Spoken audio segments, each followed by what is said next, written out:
না সেদ্ধ করার ঝামেলা, না অমলেট করার ঝামেলা। শুধুমাত্র কাঁচা ডিম ভেঙেই দুর্দান্ত স্বাদের আজ একটা লাঞ্চ রেসিপি তোমাদের সাথে শেয়ার করতে চলেছি। বাই দ্য ওয়ে, আমি অঙ্কিতার মা, জিভে জল বাই অঙ্কিতা চ্যানেলে তোমাদের সবাইকে স্বাগত। তো ভিডিওটা স্কিপ না করে প্রথম থেকে শেষ পর্যন্ত দেখো। ভালো লাগলে অবশ্যই একটা লাইক, কমেন্ট, শেয়ার করে দিও। আর আজকে আমার ভিডিও যারা প্রথম দেখছো তারা অবশ্যই চ্যানেলটাকে সাবস্ক্রাইব করে দিয়ে পাশে থাকা বেল বাটন ক্লিক করে নোটিফিকেশান অল করে দিও। তো দেখো, প্রথমেই যেটা করলাম সেটা কড়াইয়ের মধ্যে তেল বসিয়ে ওর মধ্যে ফোড়ন দিয়ে প্রথমেই বড় চামচের 1 চামচ মতো পেঁয়াজ বাটা দিয়ে কষিয়ে নেওয়ার পর দিয়ে দিলাম 1 চামচ মতো আদা রসুন পেস্ট। তো সমস্ত কিছু দিয়ে কষিয়ে নেওয়ার পর দিয়ে দিলাম স্বাদ মতো লবণ এবং আন্দাজ মতো হলুদ। লবণ হলুদটা দিয়ে আবারও খুব ভালোভাবে কষিয়ে নেওয়ার পর দিয়ে দিচ্ছি গুঁড়ো মশলা। আর এই পর্যায়ে আঁচটাকে একদম কিন্তু কমিয়ে রাখতে হবে, তা নাহলে কিন্তু মশলাটা তলায় ধরে যেতে পারে। আর অবশ্যই খুবই কম তেল মশলার মধ্যে এই রেসিপিটা হয়। আর এটা লাঞ্চ, ডিনার যে কোনো কিছুর সাথেই কিন্তু জমে যাবে।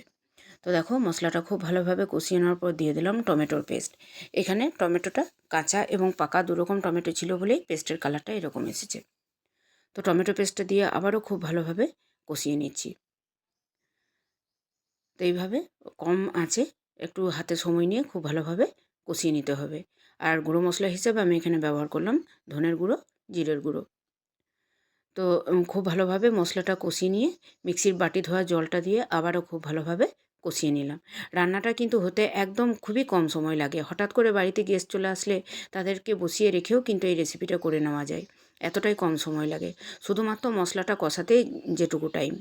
ব্যাস, মশলা কষানো হয়ে গেছে। আমি গ্রেভি অনুযায়ী জল দিলাম। এটা কিন্তু খুব বেশি ঝোল ভালো লাগে না। একটু গায়ে মাখা মাখা হলেই ভালো লাগবে। গরম ভাতের সাথে, লুচি, রুটি, পরোটা সব কিছুর সাথেই খাওয়া যাবে। এরপরে যেটা মেন উপকরণ আমি এখানে দিয়ে দিচ্ছি। ডিমটাকে একটা বাটির মধ্যে প্রথমে ভেঙে নিলাম। তারপর না ফেটিয়ে কুসুমটাকে গোটা অবস্থায় রেখে আমি এর মধ্যে একটা একটা করে দিয়ে দেবো। এখানে আমার বাড়ির হাঁসের ডিম বলে আমি হাঁস ডিম ব্যবহার করছি।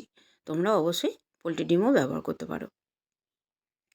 আর এই হাঁস ডিম ব্যবহার করলে বেশি ভালো হবে। কেন বলছি? হাঁস ডিমের যে সাদা অংশটা সেটা কিন্তু খুব পুরু, খুব মোটা। এই জন্য এই যে পোচকারি যেটা, সেটা কিন্তু খুব ভালো হয়। দেখো, দেখে বুঝতেই পারছো। তো একটা একটা করে সমস্ত ডিম আমি এখানে ভেঙে দিয়ে দিলাম। দিয়ে দেওয়ার পর 5 মিনিট মতো আমি অপেক্ষা করব, যাতে নিচ দিকটা কুক হয়ে যায়, এবং 5 মিনিট পর ডিমগুলোকে আবার উল্টে পাল্টে দেবো। আমার আজকের রেসিপি কেমন লাগলো অবশ্যই কমেন্ট করতে ভুলো না।